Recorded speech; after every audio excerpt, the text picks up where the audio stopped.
त्रिज्या की बात करें तो परमाणु त्रिज्या में और 4 त्रिज्याओं के बारे में आपको पढ़ना है, ठीक है। तो इसमें पहला त्रिज्या होता है वैन डर वाल त्रिज्या। वैन डर वाल त्रिज्या या वैन डर वाल आकर्षण बल जो होता है वो बहुत ही निर्बल बल होता है, मतलब बहुत वीक बॉन्ड होते हैं जिसके कारण दो परमाणु आपस में जुड़े होते हैं। वैन डर वाल त्रिज्या ही हमको अब त्रिज्या देखना है, वो आकर्षण बल था जब हम पहले अध्याय में पढ़े थे। सहसंयोजक त्रिज्या, सहसंयोजक त्रिज्या उसके बाद सहसंयोजक त्रिज्या मतलब जो समझौता या फिर एक सामंजस्य स्थापित करके त्रिज्या बनाते हैं। धातु त्रिज्या जो धातु आयन के बीच बनेंगे। आयनिक त्रिज्या जो आयन के मध्य दिखाई देते हैं, ठीक है। तो बहुत सिंपल है इसको समझना। तो समझते हैं पहले वैन डर वाल त्रिज्या के बारे में। दो ठोस में, है ना, ठोस अवस्था में, देखो ठोस अवस्था में किसी तत्व के दो निकटतम अणु, अब अणु बना लेते हैं। जैसे कि मैंने बनाया A2B2। 2 यहाँ पे क्यों लिया है? अगर मैं 2 नहीं लगाऊंगी तो ये क्या बन जाएगा? परमाणु। इसलिए मैंने 2 लिया तो ये अणु बन गए। अब इसके परमाणुओं को मैं बनाती हूँ 1 परमाणु, 2 परमाणु, इसके भी 1 परमाणु, इसके भी 2 परमाणु बन गए।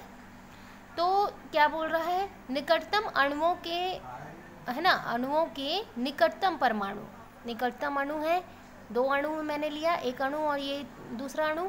फिर मैंने उसके निकटतम परमाणु को ले लिया, क्योंकि इसमें अणु है तो 2 परमाणु से मिलके 1 अणु बनता है, 2 परमाणु से मिलके 1 अणु बनता है, ठीक है।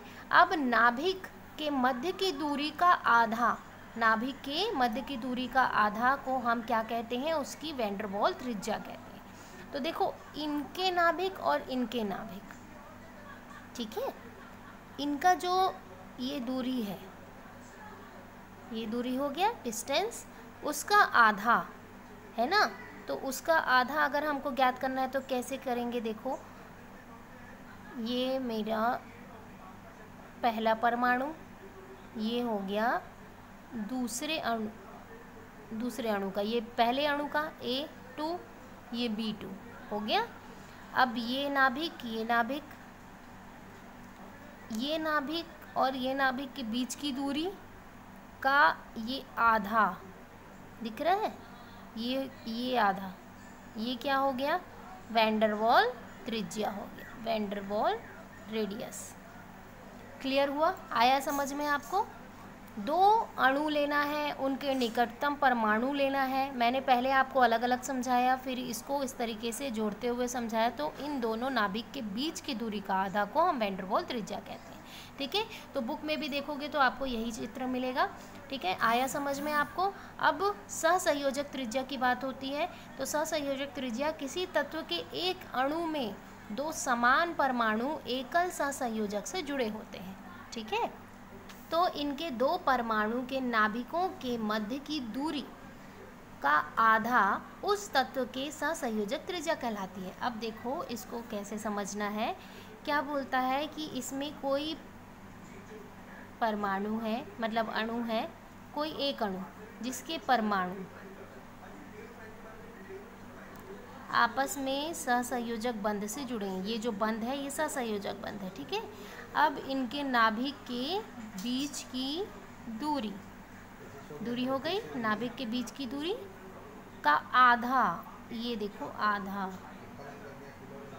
ये देखो ये क्या हो गया? सहसंयोजक त्रिज्या हो गया, कोवैलेंट रेडियस। ये चीज़ समझ आया?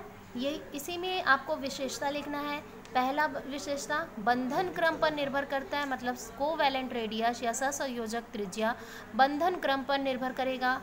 वैन डर वाल की तुलना में सहसंयोजक का मान हमेशा कम होता है। जाहिर है कम क्यों होगा? क्योंकि वो दो अणु के बीच की बात करता है तो उसकी तो दूरी ज़्यादा ही निकलेगी।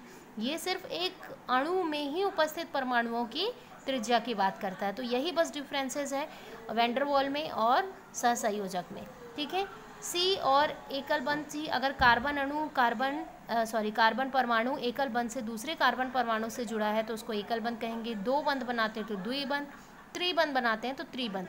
इन बंधों पर भी है ना, त्रिज्या का विशेष प्रभाव पड़ता है और निर्भर करता है कि जैसे जैसे बंध बढ़ते जाएंगे, जैसे एकल से द्वि, द्वि से त्रिक, तो कोवैलेंट त्रिज्या भी क्या होगा, उसका मान बढ़ते जाएगा। क्लियर हो रहा है यहाँ पे। तो अगले चैप्टर में, अगले क्लास में हम पढ़ेंगे मेटेलिक रेडियस, मतलब कि आपके धात्विक त्रिज्या, और आपके आयनिक रेडियस के बारे में, जो आयनिक त्रिज्या है। ठीक है, उसके बाद हम इसमें से कुछ इम्पोर्टेंट प्रश्न को सॉल्व करेंगे और ये अध्याय हो जाएगा आपका खत्म।